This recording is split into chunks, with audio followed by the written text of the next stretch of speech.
If we can turn back the clock of time, if we can rotate it back almost 20 years ago, what a real Donnybrook that's going to be.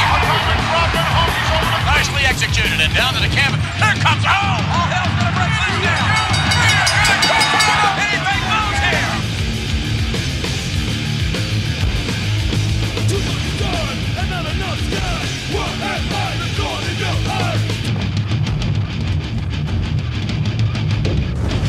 Welcome to a very special edition of the Atomic Dropcast, your weekly knee to the ass bone for your ear holes. I'm Brian, and alongside my co-host Mikey. Hey everybody, thanks for joining us. What we're doing here is we're taking a look back at the wrestling from our childhood from a new perspective as adults. We're recapping the action, and we're giving you guys another look at the wrestling and the angles from yesteryear. And this week is WrestleMania 13.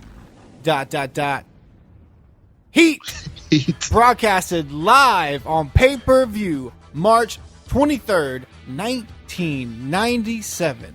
Oh, those were the days. They were. We're live from Rosemont Horizon in Rosemont, Illinois, just outside Chicago, with an attendance of 18,197. It is WrestleMania. We made it, guys. Our third pay-per-view. This is the big one, the granddaddy of them all. Well, it's supposed to be. How you doing this week, Brian? Not too bad. Quite drunk at the moment because I just watched that whole pay-per-view and drank all the way through it, and now here we are. Terrific. That's what I like to hear. It's going to make for an interesting episode. It will. Can you believe we made it? We've got a whole lot of matches on deck. WrestleMania 13.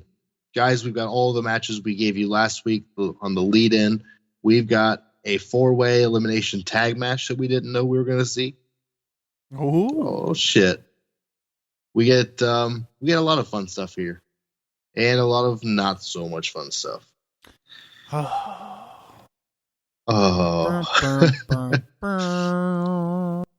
We're going to start off WrestleMania with what is a WrestleMania special video package. Surprise. They're going to push as your main three matches tonight, the Chicago Street Fight between the Nation of Domination and Ahmed and the Legion of Doom. We're going to see the WWF title match, Psycho Sid and The Undertaker. And, of course, we're going to see the submission match, Bret Hart and Stone Cold. It seems like on the video package, they know what should be the main event. But in the actual event, they kind of go backwards. Yep. So as far as the arena goes, yes, it does look packed. It's a pretty big arena, a little bit bigger than the usual Raw, but it's not on the scale of what we see these days at WrestleMania or even prior, as we were talking about before the show, Brian. It is no Alamo Dome. No Alamo Dome, no the Silver Dome, no all the domes. It's none of the domes. It, in fact, is no dome at all. It's a horizon. It is a horizon. They are two completely different geometrical ideas. One is rounded, so? one is not. Oh, there you go. You're an expert on geometrical shapes here on the Atomic Drop. That is why I'm here, folks. A lot of people think it's just because I produce a show. Nah. It's my extensive knowledge in geometry. The only math class in high school I passed without issue. There you go. I guess that's your strong suit. Well, we start off the night. What do you think of the crowd in the arena? They're hot for that first 10 No seconds. they really come in waves after that, but man, they're hot for that first, that opening deal. Absolutely, and we have a very long entrance ramp here. Not a ramp, an entrance way. Just a little entrance way with the fucking WrestleMania 13 thing around it. Yeah, you know what? Honestly, it is a big change, a big difference. You would think they'd at least bring the Raw stage out. Like, the stage is big. Like, why not? The stage looks like it's a more expensive production than WrestleMania. It really does. The Raw stage we saw last week on the first Raw's War, it's way better than what we're seeing here. I absolutely agree. This is like what we saw a year ago in '96. Very much. And it honestly, it harkens back. Didn't we see a Raw from like the Toronto Expo thing. The Sky Dome. Sky, yeah. Another dome. This feels like that Raw more than it feels like Royal Rumble or even WrestleMania. Absolutely. Speaking of what seems like a Royal Rumble, the first match of the night we get is a 4-way elimination tag match. Sort of. Well, yeah, it's odd. We get the Godwins coming out first, Henry and Phineas, Pig and Hog. With Hillbilly Jim. Oh, and Hillbilly Jim. What's WrestleMania? You got to bring out Hillbilly Jim. Of course. The Headbangers come out next. We see Mosh and Thrasher, the recent upcomers on Raw, followed by one of our favorite tag teams here on the Atomic Dropcast, La Furnace. Hey, they called it WrestleMania Heat for a reason. Because La Furnace is bringing the heat. He brought the La Furnace. that's a t-shirt, folks. Get ready, guys. This show is going to be a long one. Hey. After we get La Furnace, we get the new Blackjacks.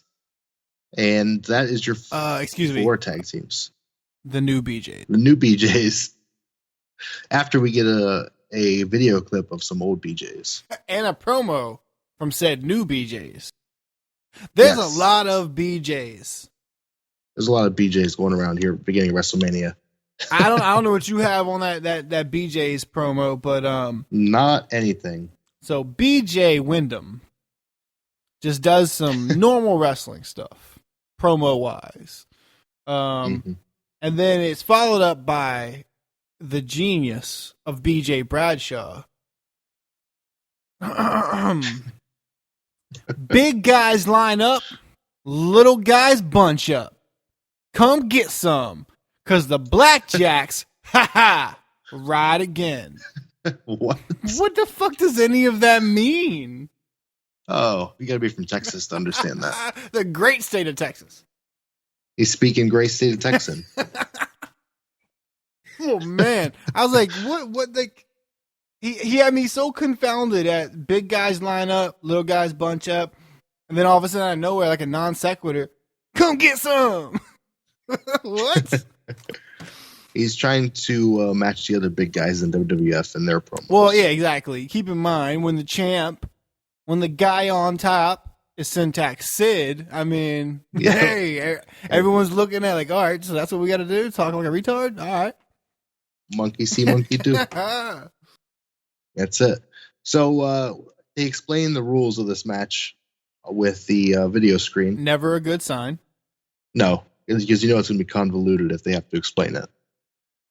What we get is rule number 1, a tag can be made to any man. Number 2, when one man is defeated, his entire team is eliminated. And last of all, the last surviving team is the winner. And that's a rule, folks. Not the result of a decision. That is a rule. Written rule. Don't break it. If the last surviving team is the loser, then you're breaking the rules. And this pay-per-view has a lot of problems with rules and match types in general. And we will get there. Yes, we will. That's for sure. We get the commentary team. We see them for the first time. It's going to be Vince, Jerry the King Lawler, and Jim Ross. I'm excited that they're there for this WrestleMania. 100%. I hope it's the last Vince, but I'm glad to see the three of them right now. We also see the French announce team sitting by their side in a much smaller table. Why on earth would they possibly be there? Oh, because, you know, it's Chicago. There's a very large French population in Chicago. Just north of Illinois. other side of one of them Great Lakes. Just like 500 miles north. No, it's probably much further than that. Sure. Oh, we're drinking, folks. Anyway. I don't even know if the French section of Canada actually lines up with that or not. No idea. Probably though. Like they're all Frenchies up there, right? Shout out to Roland. I've been to Canada once. Shout outs to Canada, my people. What do you think of this match? Here we go. We got all four tag teams in there. Oh man, this match is terrible. Like, it has ups and downs. The work in the match is up and down. The match in its existence is shit. Yes. It never should have happened. It's fucking stupid. We should have just had 2 back-to-back tag matches. Something. The match is dumb, but there's some okay work in there. Yep, I agree. They tell us at some point this match is going to be the number 1 contenders match. Winner will face the tag team champions, whether it be Owen and Bulldog or Vader and Mankind later on tonight. Early on, Vince calls Henry Godwinn Hank. Without actually calling him out on it, JR quickly corrects him and just goes on to another thought, another sentence, and says Henry Godwinn. And Vince catches on, and the next time, it's mad minutes later, but the next time Vince says Henry Godwinn, he really punctuates it. Henry Godwinn. Somewhere in there with the early goings with the headbangers, King once again, as he's done to JR previously and to Vince previously, he starts questioning Vince on rock music, and he says, "You don't know rock music. Your favorite rock group is Mount Rushmore." Yeah. Oh, It took me about 2 seconds, and then I started dying. Oh, I was writing it down before I got it. Speaking of Canada, I thought it was a Rush joke for a second. Yeah, Henry Godwinn has what looks like his own version of the clothesline from hell on Bradshaw in this match. Oh, my bad. You mean a clothesline? Because that's the dumbest finishing move I've ever seen in my entire life. Yeah, a really hard clothesline. That's what he did. I hate. Let's get this out here in the open, folks. I hate Bradshaw. It's gonna be really fun to make fun of him as one of the new BJs for a while. But if we ever get to that point where he's like a thing and like a main event thing, he's garbage. In the ring, on the mic, I hate him. Well, in the meantime, we love what he's been saying on the Atomic Dropcast. 100%. Between you got pretty lips and what you were saying earlier. Come get some. He's lining up all the hits here on the Atomic Dropcast. Ah. There's a spot in here where Furnace, one half of La Furnace, has a really mean Hurricane Rana. It's almost ugly. By the last second, I think he really pulls it down. Yeah, and it looks great. So credit to him. He's always been the highlight reel of the tag team. To harken back to my track record in this podcast, I will say, though, he's still too goddamn big to be doing that shit. Yeah, another person who's too big. We get a Bradshaw, what meant to be a vertical suplex to the outside, and what kind of sort of was a brainbuster on the apron / falling on the outside. Not a great showing there. Most of the botches I took note of in this match were at the hands of not necessarily the new BJs, but most certainly BJ Bradshaw. BJ, he's the rookie here, I guess. The new BJs go for the double team move on Furnace. It's not long after that Hurricane Rana. Wyndham goes for the clothesline, which normally in this setup you would see a double clothesline, right? Mm-hmm. And look super dominant, and it'd be great. Furnace is going to half flip and sell the shit out of it. Bradshaw does a shoulder block. And then and it's ugly. Everything Bradshaw does in this match is ugly, like his mustache. The headbangers look pretty great in this match. They're a little sloppy, but I think that works with their gimmick. They look great in this match. Wyndham looks like a goddamn pro in this match. Yep. The Godwins look like the aged hands they are. Bradshaw is the ugly duckling. And honestly, I don't remember LaFawn being in this much at all, except maybe in the early goings. You don't remember La?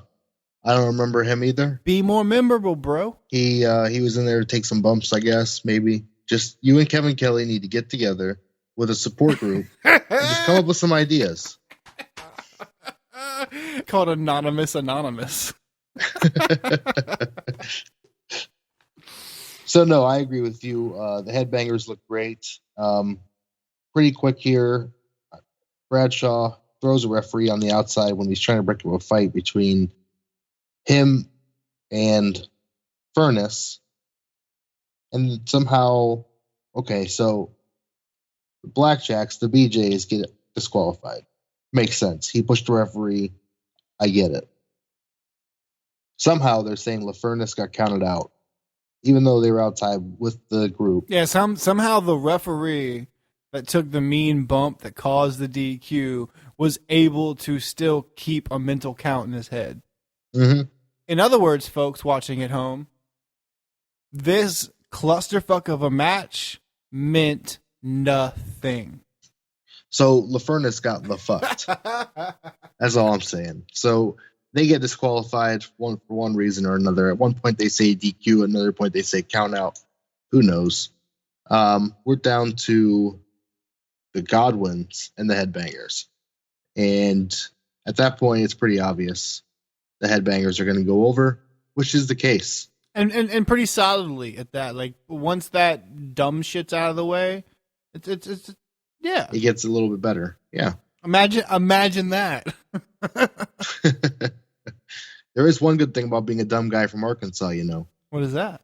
You get to be president of the United States. That was a Jerry the King Lawler line. Obviously evidence towards old Billy. According to King, Vince still thinks Fleetwood Mac is a new hamburger down at McDonald's. In the opening goings of this pay-per-view, for the first hour or so, King is killing it. He is on fire. Yep. As a matter of fact, Vince even says at one point, I think Vince is trying to say the colloquialism of you're on a roll, but it's Vince. So he says, yep. You're rolling. But I'll say this. I have to imagine JR must have gotten chastised prior to this pay-per-view for being too stiff or something, or too serious, because for the first hour or so of this broadcast, JR's laying it on pretty thick himself. There's a part in the match where Thrasher and Phineas are in the ring, and they're spitting on each other. And JR literally says they're spitting on each other. Vince goes, the Headbangers are used to that. And again, Phineas very well may be too. No telling what Phineas will do with some of those farm animals. I got the same thing. And King says, farm animals?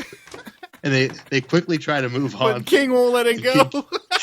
He won't let it go. He keeps going back. Wait, Vince, farm animals. Oh, I want to hear more about these farm animals. It was a great commentary bit. JR will pick it up more post this match, but he's got a few things in here, like right before that Phineas farm animals line, somewhere right before, he's talking about Henry. Henry's as mean as a Duroc boar. And Vince goes, huh? But clearly it was funny to him. And I almost went and looked it up. But then I was like, fuck, it's funny or not to not know. Like, but he thought it was funny. I've got Henry looks like a runaway John Deere tractor. That was my next one. Mosh wins this match with a mosh pit, a variation of what they call Ray Stevens bombs away. I remember Doink the Clown using this, but the guy was standing or laying down.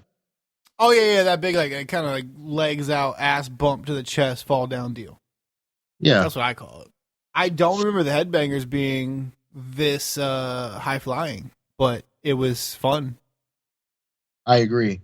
They surprised me actually on Raw the last few weeks with how much they've been jumping around and doing. I mean, I remembered all the dancing, but yeah, of course, just more. They actually innovative tag team moves for the time. Well, and probably the high spot of the match being that, and you touched on it with the rules, being that anyone can tag anyone. At some point, they both get tagged in.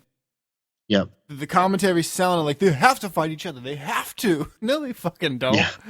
No, not at all. They can go tag anybody else. Like, it'd be really easy. But they do trade a punch and then bounce off the ropes and do their little mosh deal. Yeah, which is funny. Yeah. Because if for a split second you think they're actually going to fight. Which I like the spot, but I've all of a sudden become like a super purist, and I really hate punching. You hate punching? I hate it. It's. Where's the forearms? Does it ever look good? You know, like yeah, yes. Well, I mean, I love punching. Yes, it looks good when they're actually punching each other. Yeah, and we'll get to that later.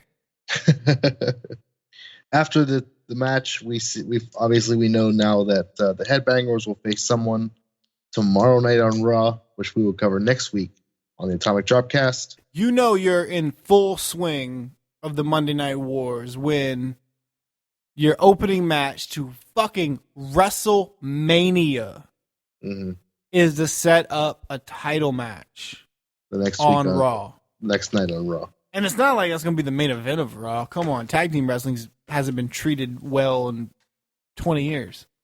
Let's just hope that this match did not set the pace for the night. Ooh. After that match, we get a In Your House promotion. And we find out that the next one is coming live on April 20th. That is 4/20. We will have this next shit. In Your House. The only thing I took note of that I thought was very strange. If it's coming up that quick, there's no subtitle. No nickname. I'm just a honky tonk man. Up next, we get the Honky Tonk Man. He's back for WrestleMania. He's got his nicest suit out. Oh, is that his nicest suit? Nicest suit and his nicest jumpsuit. Oh, jumpsuit, yes. Oh, I think that's what he wears to church on Sundays too. With a blazer. He probably jumps up on the stage and says, "I'll sing you my song." Jesus didn't answer my prayer last week, so I ain't singing the song. Anyway, after we get Honky Tonk Man in the ring for what seems like no reason for an instant, he heads over to commentary, and we find out we're going to be graced by his presence yet again. Being that he was in the ring like that for this kind of intermediate deal, I was for a second kind of hoping maybe he might disappear again. Chicago is a pretty rough city sometimes, so you never know what could happen. Yeah, you're not coming back from Chicago. No. If you get lost in those streets, we'll find out later. It's no Chattanooga. Exactly. On ringside, they show Captain Lou Albano, Arnold Scotland, and a couple. They have a bunch of legends here. Obviously, there was a deal last night, the night prior to this. They were giving out, I don't know, awards. They slightly allude to it. Some type of trophy of some sort. Yes. And pretty quick, we get the Sultan with Bob Backlund and the Iron Sheik. Sheiky baby. Sheiky baby. And then they show us Tony Atlas is in the crowd. Apparently, he's bought a ticket 3-pack. And he's got another seat. he's got a travel agent that also can hook him up with WWF tickets. It must be it. A former employee discount. Speaking of JR and his trying to be funny, he mentioned something there when they show Captain Lou acting all crazy next to Arnold. He said, "Looks like Lou's already been into the cocktails." He takes a beat. He takes a beat. He takes another beat. He started Thursday. He does look a little iffy sitting there in the crowd. I mean, but did Captain Lou always look a bit iffy? Always. I mean, hell, Sheik's a paid performer here. He looks a bit iffy. After we get the Sultan in the ring with his dramatic entrance, we get Rocky Maivia, the Intercontinental Champion. He'll be defending his title here one-on-one. And first thing Honky Tonk Man says about him is, "Look, Mac Man, he's trying to impress the Honky Tonk Man with those sideburns."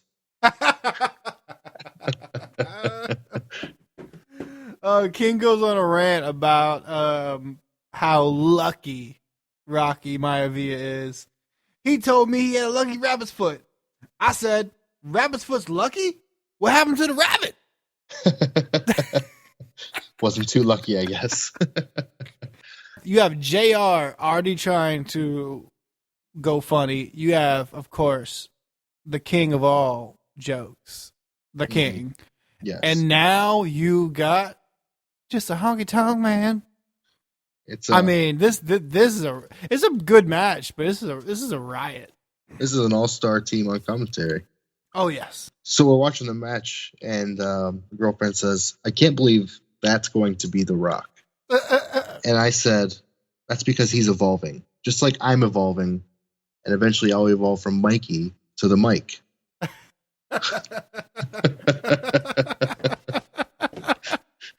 The mic. Too much? A little bit. Okay. We'll keep going. See what happens. Anyway, they keep alluding to Cindy Margolis being at some event with Rocky Maivia the night prior. She was a supermodel in 1997. I couldn't tell you who she was. I remember the name. That's it. That's same. I remember the name. I can't even put a face with it. And I was too lazy to Google it. So 100%. Honky Tonk Man says that Rocky's not old enough to know what she can teach him. This match was okay. It was pretty slow paced. Obviously, we know Rikishi's a good worker. He's a pro. He's leading Rocky through this one. What do you think? Very well at that. I mean, I think from all the Rocky matches we've seen thus far, this match was a far cry from Rocky Vader. Yeah, no doubt about that. Fatu and old Mr. Johnson Jr. here.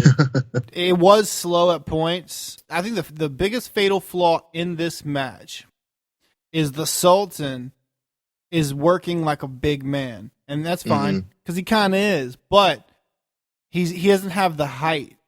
No. So he's not big against Rocky Maivia. Yeah. 6'4", 6 whatever. Yeah, you're the same height. Maivia's wide as shit. You're just fatter. Yep, heavier. I say that especially because in the beginning, there's some striking blows where there's like some teetering on the heels, like some big man can't go down. Matter of fact, at one point he takes the powder instead of going down. Yep. Traditionally, I like all that shit, and I think it works in this. But where it fails them is in the slowdown. Yeah. I think at one part, even Earl Hebner was surprised they were going with the sleeper spot. Yeah. he's just on his knees, like just kind of looking around like, what's going on? I think he's paying more attention to Sheik's incoherent rambling at ringside. Probably. Jerry Lawler says that Rocky's speech last night was so boring, Christopher Reeves got up and left. I took the same line. Speaking of rest holds, one thing I've gone on record to say and will continue to say I hate. We'll see this later on too. I hate nerve holds. They're fucking stupid. Don't do it. And we'll see more of those as the night goes on. When the one after you explained it to me a couple episodes ago, the one I will accept is the mandible claw. That's it. Go. I've been thinking about this a lot, like way more than you should. Than it's been healthy to think about. So technically, that's not actually a nerve hold. That's actually when you press down underneath the tongue with two fingers and the thumb up under the chin, what you're actually doing is compressing the same artery that the sleeper hold is supposed to get. There you go. But way more effectively. So you're not choking them, but you are cutting off blood circulation to the brain, making them pass out. That is a genius, great move, except for the fact that all it would take is just fucking bite. Yeah. And it's perfectly legal. Yeah. Amazingly. So he says in there, as King says, right before that nerve hold, which I believe is the first rest hold, it's like a shoulder. They call it by the muscle. The trap something. Yeah, exactly. Trapezoid or something. Yeah. See, geometry, folks. That's why I'm here. He says, quit calling him Rocky. His name should be Rookie. Yeah. Ridiculous. Iron Sheik distracts the referee after a crossbody, so Rocky doesn't get the cover. He turns back around, almost doesn't get caught, but the quick thrust kick from Sultan knocks him down. Nice little super kick there. And then follows it up with an awesome pile driver. Yes. Looks so good. The best of the night. There are several. Oh, man. There's a bad one later. We're going to see the worst pile driver in the history of wrestling tonight. And Jerry Lawler's in the front row to see it. Oh, man. So anyway, Rocky wins with a roll-up here. You would think that they would want him to get a nice clean 1, 2, 3 in the middle of the ring, but instead they go with Schoolboy. Yeah, I think they want him continually be the underdog. But it's like, hold on, man. He came in as the underdog. He's had the title for a minute. It's time to start building him as a champion. Yeah, he's not an underdog if he's won 14 matches in a row. Yeah, you can't fight from underneath forever. Yeah. From there, Jim Ross gets up to interview Rocky after the match. Sultan attacks him. Honky Tonk Man is all about it. Stay on him. Stay on him. Yes, he is. Iron Sheik gets a camel clutch on Rocky. Which was great. I mean, it was just dumb, but like I popped for it a little bit. You know what I mean? I did too. Super nostalgia. And here comes Rocky Johnson, which, whatever. Yes and no. I was certainly like, whatever, but I was also highly offended. Why is that? Tony Atlas has been jumping guardrails for 2 weeks straight. Yep. Where the fuck was he for this? That's nothing. Sits there. As they were getting their motherfucking ass whipped. Yep, no doubt. His whole involvement for the weeks prior were nothing more. It was nothing more than a swerve. It was a misdirection. To get you to think he was going to jump in, and instead it's his dad. All right, well, keep in mind. Remember when they showed us Captain Lou and Arnold earlier, they did not show us Tony Atlas. Right, until they wanted us to see him. Exactly. So the whole idea is, with the whole kerfuffle at the end, he's going to come in. And he certainly doesn't. I'll tell you that. And I was confused. But Rocky Johnson does, and Sultan gets him with the flag. Rock comes back and knocks him out of the ring. They both get Sheik alone, Rock and Rocky. Wow, Rocky and Rocky? Rocky and Bullwinkle? No, that's not right. That's a cartoon. No. Rocky and Rocky get Iron Sheik alone in the ring. They both do a crazy dance punch, and then they body slam him. Sheiky does a great job of selling these guys, though. Oh, yeah, 100%. Both these guys are, 60 plus here? Oh, easily. Yeah, it's good stuff. This match makes me ask the same question I asked last week when he first popped up. Why is Bob Backlund here? No idea. He adds nothing to this. Nothing. Yeah, overall, it was a solid win for Rocky as Intercontinental Champion. Nice to see him defend it and win. But the Sultan has been built up in literally 2 weeks. The main notes I took, hi Paul, was decent match, good timing. And I think the only thing that hurt it was just the Sultan working like a big man. I mean, like the Sultan here, the Sultan works the big guy gimmick better than Sid does later. Yeah. And he sticks to it harder. But that being said, they do some good stuff, man. Like I liked it other than the rest holds in the early goings. This crowd, honestly, gets really fucking flat for almost the rest of the night. Aside from a few occasions, but this crowd was hot at the Sultan during the match, not just in this end piece with Rocky Johnson coming and all that. In the early goings of this match, this crowd was hot. I don't know if they just fatigued, but this crowd sat cross-armed through the majority of this card after this match. Yeah, you're not wrong. They were up and down for most of the show, but they were hot during this one for some odd reason. Very hot. Which, I mean, I don't know how much of a dark match there was. It wasn't listed in what we could find. But, of course, we do know. I did go look for it. I couldn't find anything on the network or off. But there was the free-for-all match, which was Billy Gunn defeating Flash Funk in 7 minutes and 5 seconds. Yeah. So maybe that's what killed him. Billy Gunn. The one. He put a gun to their head. The one that killed them. That's pretty rough. The new BJs, come and get some. There you go. After the Rocky match, he defends his Intercontinental title, so on and so forth. We get, I guess that's his first WrestleMania too. Let's comment on that. I believe even JR highlights that. This is his first WrestleMania. So he's got to get the win. I mean, I don't know if he's got to. In their eyes. I mean, it was the Raw after Royal Rumble he got the title, correct? I don't know. 1 or 2 at best. So, I mean, honestly, wouldn't it be a good time to pass it off to a heel? Oh, you mean the Intercontinental title? I'm sorry. Yes. Yes, it was, maybe one Raw afterwards. I believe so. Beating Triple H. Yeah. Because Triple H, Hunter Hearst Helmsley took it from Goldust. Yep. Then, but if you can't transition to the Sultan, he doesn't talk. But fuck, he's got 37 managers. No doubt.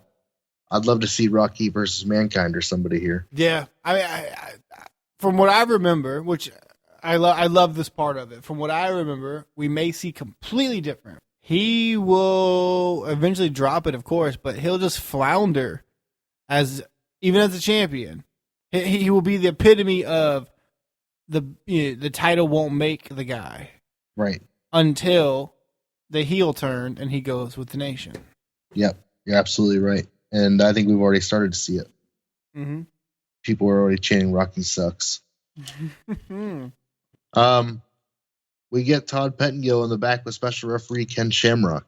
Now, is this the first time we've seen Todd Pettengill? I don't think it is. Oh, you know what? You're right. Yeah, you're right. We've seen him a bunch. Ken says they're recapping the action from last Monday when Billy Gunn was intimidating him, or not, or so to speak. And Ken was just like, I was just letting him know who I am, as they showed all this stuff. That's just me. I'm just letting him know who I am. I didn't want to hurt him. I just wanted to show him who I was. Best Shamrock promo yet. Yeah, until he gets there at the end.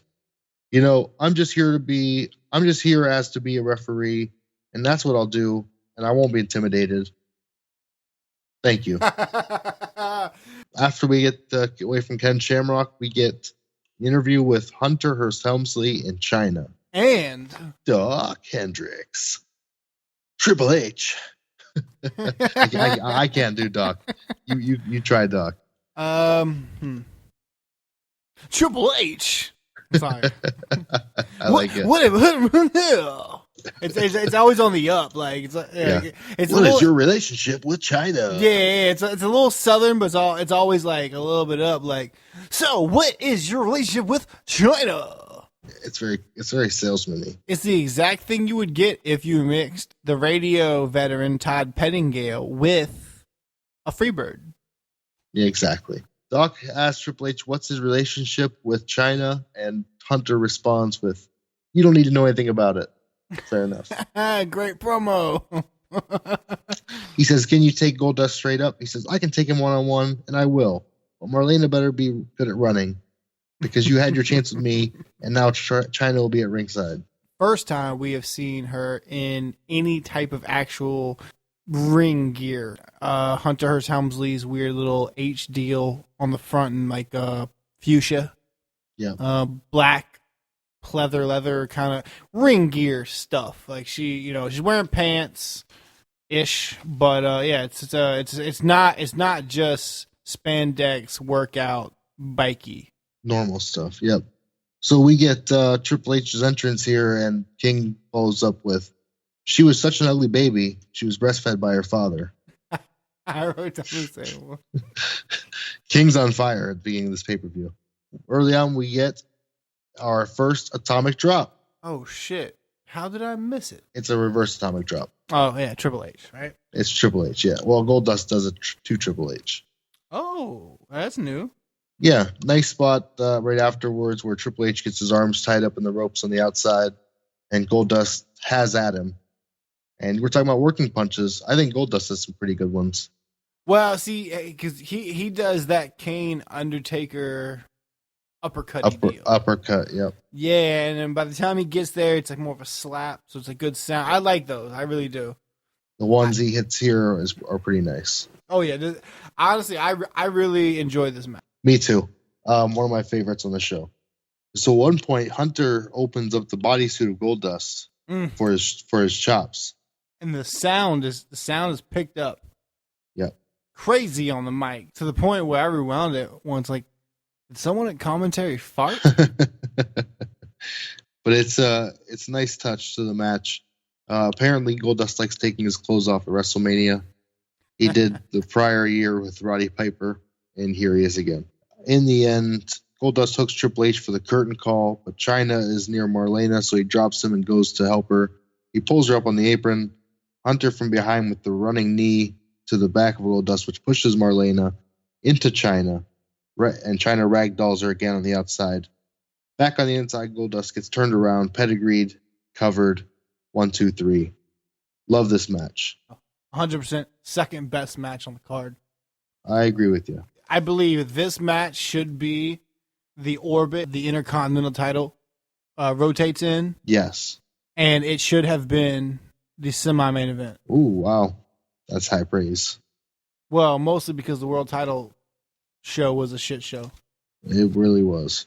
We do get the line from King in this one. You know, Hunter told me money is the root of all wealth.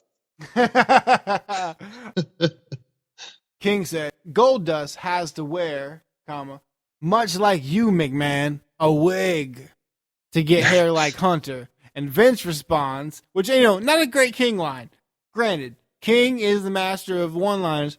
Not his best, but it's an amazing setup. McMahon says, well, there's a difference between a wig and a toupee. Never mind. You know what? And as funny as that is, like, I still don't get it because, like, Vince doesn't look like he's wearing a toupee. I agree with you. I never thought he had one either, so I don't know where the joke came from. Vince is a weird dude. Yeah.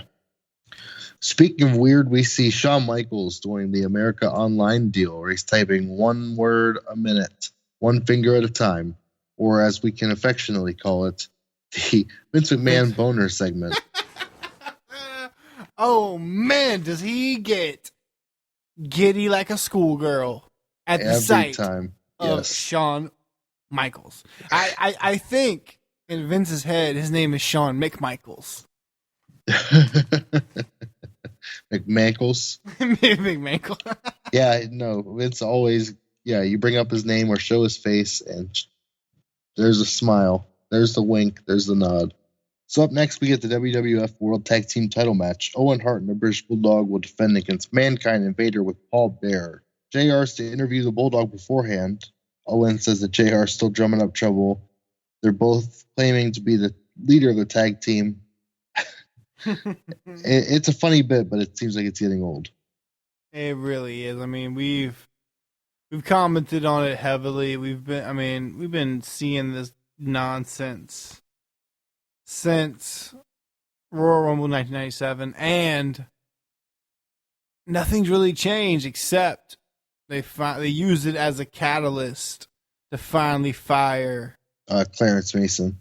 Yeah, and I mean, I would hope at that point, I would like to have that point that to bring Jim Cornette back, but of course it doesn't. But no, yeah, it's a dead horse. Leave it alone. Like, fucking break them up or don't.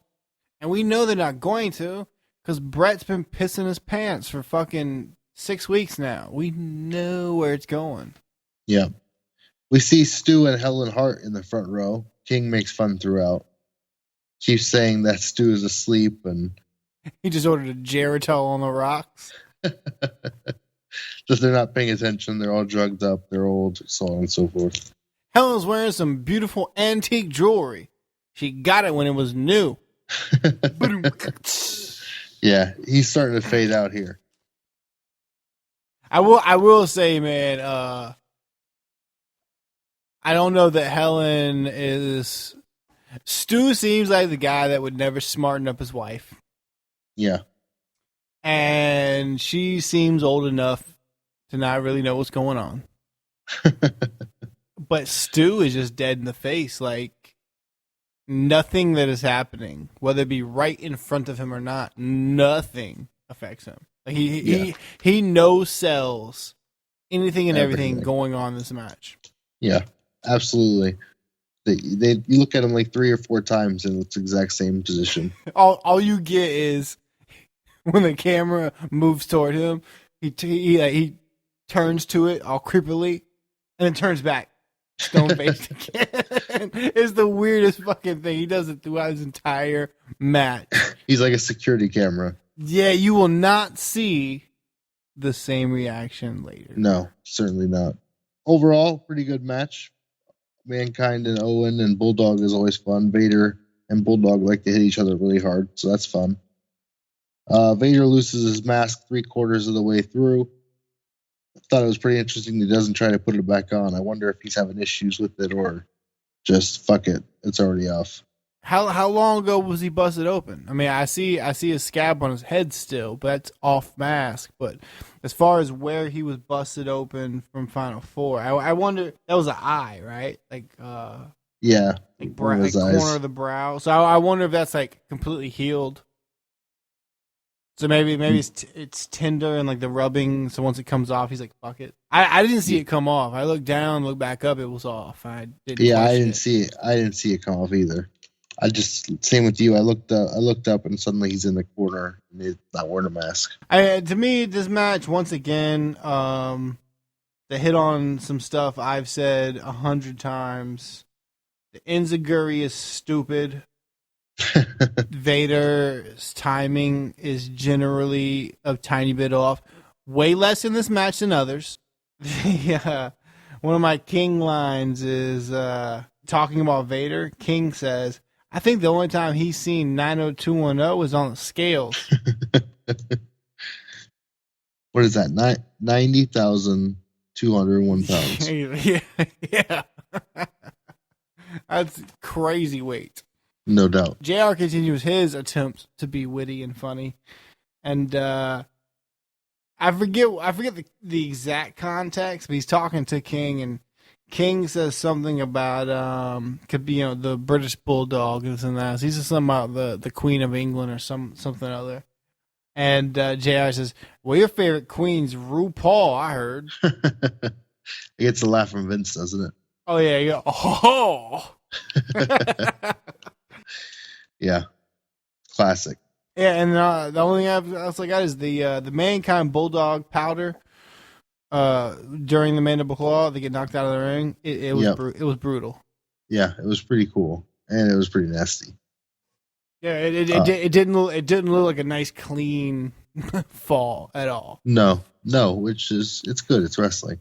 Anytime I see anyone take that hard powder, if they clear the apron and hit the floor, I'm like, all right, I don't sweat it too much. But when you clap the edge of that apron, I'm worried about you. Yeah, good stuff. I thought it was a hell of a tag team match, but little on the slower side. This whole WrestleMania has been, and we're over halfway through the show. Oh, yeah, easily. There's like 2-3 more matches. We haven't seen one celebrity. No Liberace, no Muhammad Ali, no Lawrence Taylor, no Bill Clinton impersonator, no nothing. Well, 1997, who are the big celebrities? We're the Backstreet Boys. Oh, Where man. Is Mariah Carey?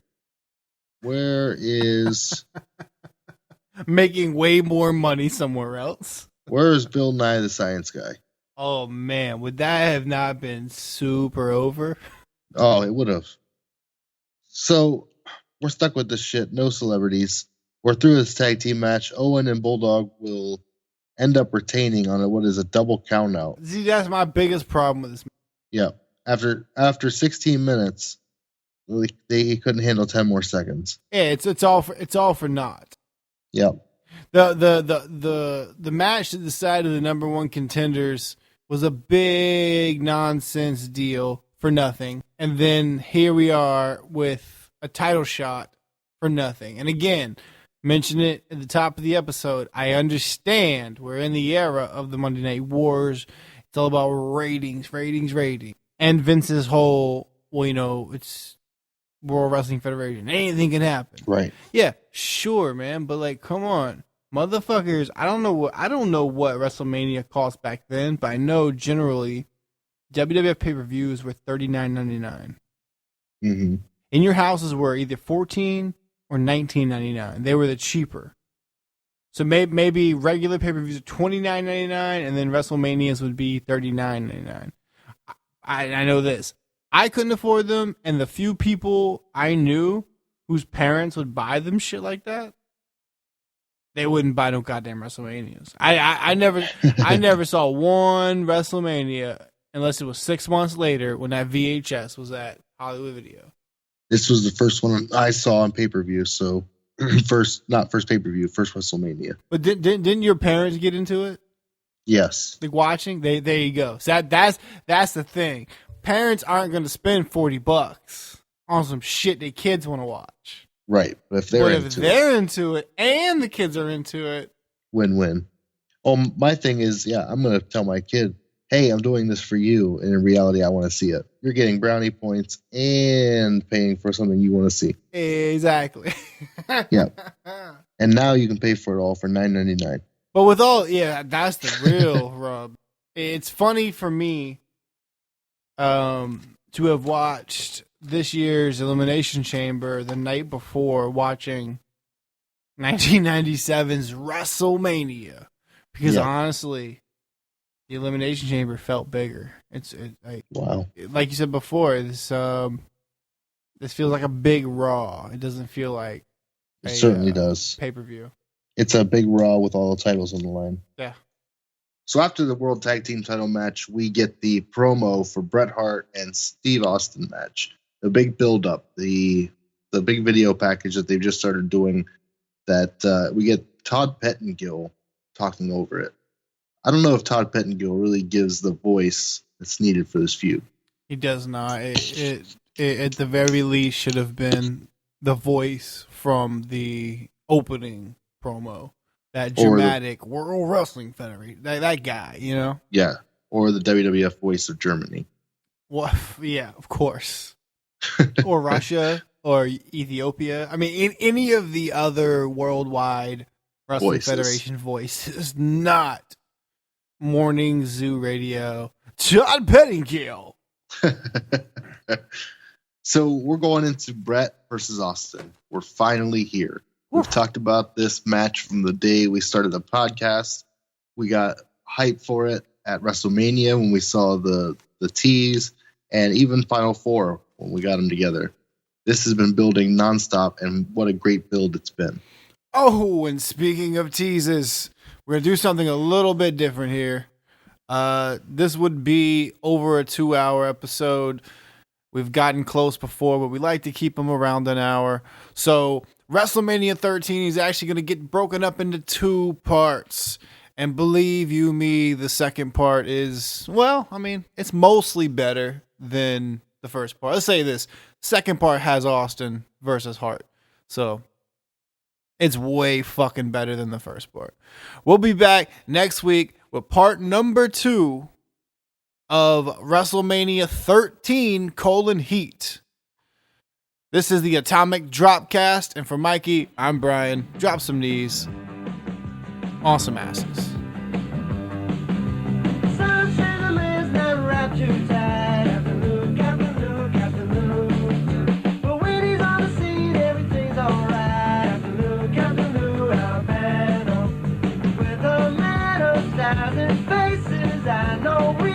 Going places. Hey, I'm gonna stick with the guiding light. Captain Lou, Alabama. Lou, don't worry, 'cause it's figured in. Captain Lou. And he's got sharp teeth like a written tin. Captain Lou, Alabama.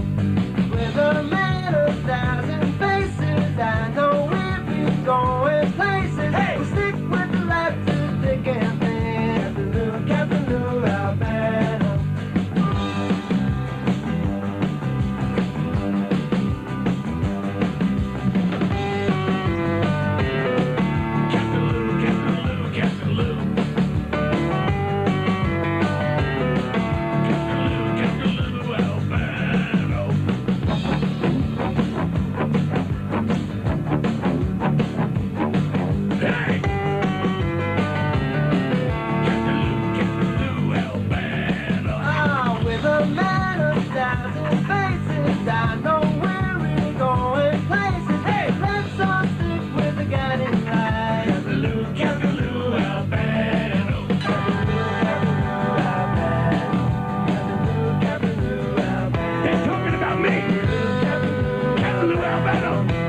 Champions, baby.